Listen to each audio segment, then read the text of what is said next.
ఒరే నువ్వు లేవరా. శివధనస్సు విరిచిందెవరు?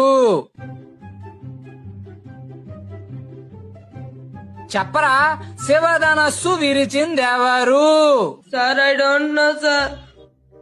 సార్ నాకు తెలియదు సార్. నేను ఎరవలేదు సార్. అమ్మమ్మ చుట్టూ సార్. నేను ఎరవలేదు సార్. నువ్వు విరవలేదా? వాడు అలాంటి వాడు కాదు సార్, చాలా మంచోడు, innocent boy. Head master sir glad to meet you. శివధనస్సు సార్ శివధనస్సు ఎవరు విరిచారో వాడికి తెలియదట. కనీసం మాస్టర్ కైనా తెలియాలి కదా. శివధనస్సు వీళ్ళు విరిచారా? Sir I don't know sir. నేను ఎరవలేదు సార్. ఒట్టు సార్. నేను ఎరవలేదు సార్. ఈ క్లాస్ వాళ్ళు అలాంటి ఏదో పని చేయరు sir. First time students 6th class వాళ్ళు అయి ఉంటారు. స్కూల్ మూసేయండి. సార్ ఇంత చిన్న విషయానికి అంత పెద్ద పనిష్మెంట్ ఏంటి సార్? చిన్న విషయమా ఇది? చిన్న విషయమా? శివధనస్సు విరిచింది ఎవరంటేనే చెప్పలేదు.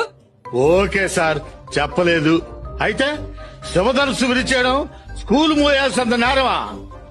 అవసరమైతే శివధనుసు ఖరీదంతా చెప్పండి, కట్టేస్తాను.